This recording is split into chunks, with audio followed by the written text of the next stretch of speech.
It probably hasn't missed your notice just how much people have been paying to watch the Odyssey in IMAX. When I was looking for tickets, the cheapest IMAX seats in Bangalore were selling at 1100 rupees for almost as long as a month. And I mean the really crappy ones right at the front. The one where you have to crane your head back to look at the screen. The opening week even saw prices crossing 2000 rupees for the premium seats, and these were consistently sold out. So it came as no surprise when last week the epic action saga became the most successful IMAX movie in India ever. It made more than 60 crore rupees and just through 34 IMAX screens in 17 days. This, by the way, despite the fact that the internet was flooded with jokes about how India's IMAX screens were not the true 70mm IMAX format. Some even called Indian IMAX theaters Limax, and others couldn't help but find the irony in how The Odyssey is the first movie where people who couldn't pay high prices would literally see less because of how the movie is cropped on regular screens. And then, less than a week later, came Spider Man Brand New Day, the latest in the franchise starring Tom Holland, which became the highest grossing Hollywood movie in India after it pulled in 500 plus crore rupees of gross earnings in just 11 days. The sky high success of both movies did not escape the market's attention. PVR Inox's stocks went up by almost 20% in July. The rally began post the release of the Odyssey, with the line continuing to tick up after the release of Spider Man. For PVR especially, this was just the cherry on top of what was already looking like the start of a good year. It had just posted its first quarterly profit in years in 2026, and it had more tentpole blockbusters scheduled for the rest of the year, like Dune 3, Toxic, and Avengers Doomsday.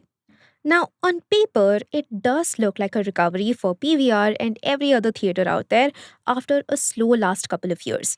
In fact, PVR had seen a net loss of nearly 280 crore rupees in FY25. But it looks like audiences are going back to the theatres and are more engaged than ever. PVR's net profit of 56.5 crore rupees in the quarter that ended in June 2026 was owed to an increase in ticket sales, which shows that more people were ready to pay high prices and maybe even watch a movie more than once. But there is more to the reasons behind the success of both of these blockbusters, like Hollywood's increased focus on India as a market after having limited access to one of the biggest cinema markets in the world. And surprisingly enough, also the thing that should have been a problem, the screen shortage in India. Welcome to Daybreak, a business podcast from the Ken. I'm your host, Rachel Verghese, and every day of the week, my co host, Nita Sharma, and I will bring you one news story that is worth understanding and worth your time. Today is Wednesday, the 12th of August.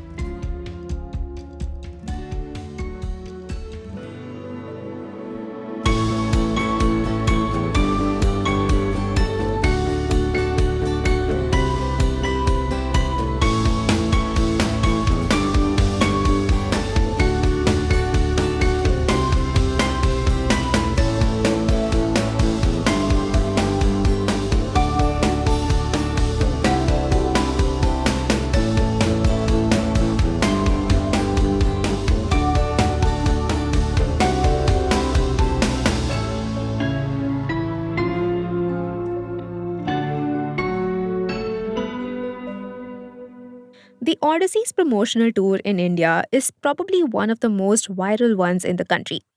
The movie premiered in Mumbai at PVR Icon, which is often called one of India's most premium cinema experiences. And just a few hours before the premiere, Nolan, Matt Damon, who plays Odysseus in the saga, and Tom Holland, who plays his son in the movie, made what seemed like a random stop at Olympia Coffee House in Colaba.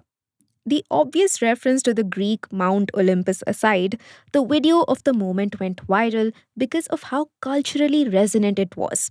Three of Hollywood's most recognizable names were having chai and bun maska in the middle of Mumbai, and of course, this prompted several comments asking if the video was AI. The video of the moment, which was posted by Universal Pictures, the film production company and distributor, and all the other digital content from the tour, generated more than 50 million views on social media. Following this premiere, Nolan even wore an ajrak tie, ajrak being a desi block print style, on the red carpet for the movie's premiere in New York. The India tour was marketed as Nolan's first ever official premiere in the country, and Mumbai was put right alongside locations like New York, London, and Paris as a tour stop. But the increased attention and the buzz that generated in India soon ran into a problem. The demand for the movie was massive, and the FOMO was real. Everyone wanted to watch the movie. But the thing is, India's screen density remains among the lowest, barely 7 screens per million of the population. And that is from a FICCI EY report for FY26. That number, by the way, is in a country with a population of 1.5 billion. To put that into perspective, the US has 109 screens per million people and France 95. In total, India has only 10,000 to 12,000 screens and only 34 IMAX screens, and not one of them in the true IMAX format. Basically, that means that the quality of the movies filmed in 70mm IMAX is sharper than 4K HD and taller than most movies. For a movie with a campaign that, from its filming days, has partly rested on it being the first commercial length movie shot entirely on 70mm IMAX film, this was a bit of a problem. But of course, the studio and distributors found their ways to work around it by making sure that these same 34 screens could churn as much money as possible. One way this was done by broadening the demand pool itself. The Odyssey reached more audiences in India than a Nolan movie ever had before. For example, Oppenheimer, which was the most successful IMAX movie in India before The Odyssey, had been released only in English and Hindi. It had missed out on making the most of what the Mint described in a piece as the film crazy southern states. So, it made sense that Nolan's adaptation of Homer's epic was released with Tamil and Telugu dubbing as well. Even Spider Man Brand New Day, the other standout of the season, released in 6 languages: English, Hindi, Malayalam, Kannada, Tamil, and Telugu. And that's not it. You see, to make the most of the limited screens, IMAX and screen operating brands like PVR Inox engineered campaigns specifically to bring people back to the same screens.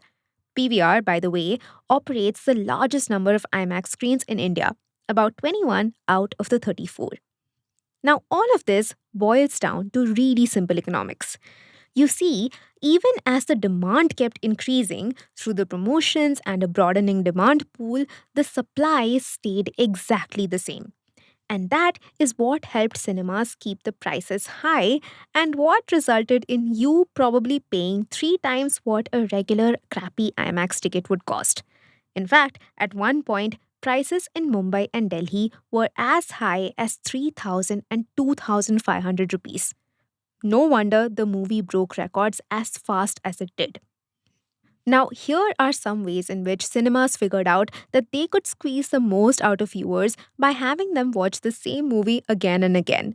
A piece from Deccan Chronicle described how the brand's campaign introduced merchandise like a set of 4 character pins in week 1, encouraging people to complete the set by visiting more than once. Week 2 saw the introduction of a framed strip of the original 70mm IMAX film as a collectible, and in week 3 and week 4, cinemas started selling exclusive artwork posters.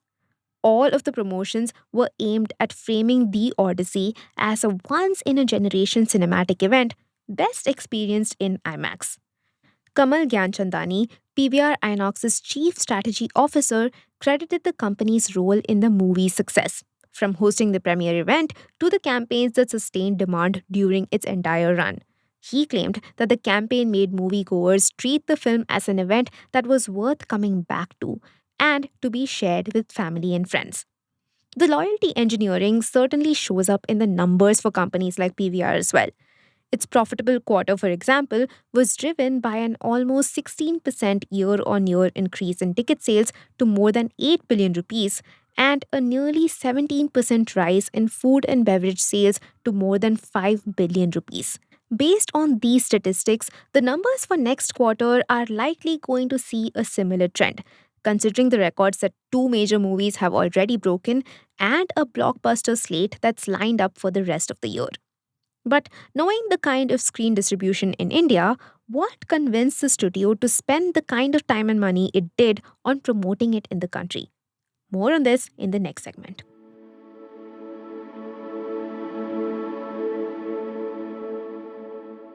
You see, Hollywood has steadily been losing out on access to China as a market. China is one of the biggest movie markets in the world. It has over 90,000 screens and more than 700 IMAX screens. The country's screen density sits at about 64 screens per million people. That scale is barely comparable to India's.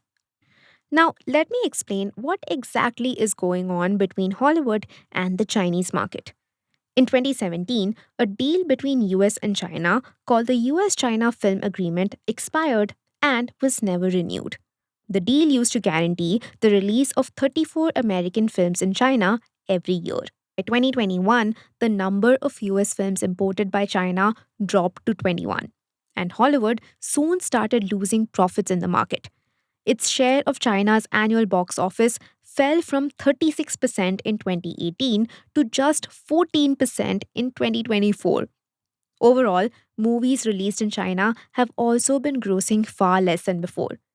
In 2019 alone, 9 Hollywood movies crossed the $100 million mark there. But only 10 movies combined have crossed that number in the 5 years since then. All of this got much worse in April 2025, which is when, you guessed it, Trump started swinging around his tariff threats. To which China's National Film Administration responded by saying that it would moderately reduce American movie imports. And since then, the approval process for American cinema has continued to tighten. Ann Sarnoff, the former CEO and chairwoman of Warner Bros., told CNBC that this really affects the economics for US based studios. They used to be able to count on the Chinese market to help bolster the profits on a movie. But now, when studios make financial estimates for a given movie, they put much less, or in some cases, zero, in projections for the Chinese box office. For IMAX specifically, this has become a tricky spot. 45% of all its screens are located in China, and more than 20% of its revenue comes from the country. Naturally, as soon as Hollywood and IMAX started to lose out on a large market, they turned to another, more reliable one. The Mint reported last week that all of this has pushed Hollywood towards India as the next best market, with what Nolan himself describes as some of the most enthusiastic and knowledgeable cinematic audiences in the world. Even the Fiki EY report I mentioned earlier stated that FY26 saw 120 English language releases in the country, noting that it continued the trend of India being a key international market for Hollywood. But even though India is seeing success because of the deteriorating relationship between US and China, the success is still tenuous. Hollywood's own numbers show that this is something of a boom and bust cycle. Its aggregate share of Indian box office hasn't really grown. Data from Ormax, a research program, shows a fall of 12% in 2022 to 8% in the first half of 2026. Even PVR's own growth bet is closer to home.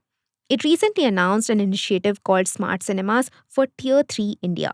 The company is aiming to extend premium cinema access on a budget through an asset light, franchise led model with tickets planned to be priced at around 150 to 175 rupees. The company is prioritizing volume over premiumization in some geographies because it knows that the kind of opportunity that came with movies like the Odyssey are not a guarantee. So, the success of theaters this quarter rests on making the most out of a scarcity situation, plus the downstream effects of geopolitical tensions. And your next ticket to the next big blockbuster has equal chances of being exorbitantly expensive and affordably cheap. It just depends on where you live.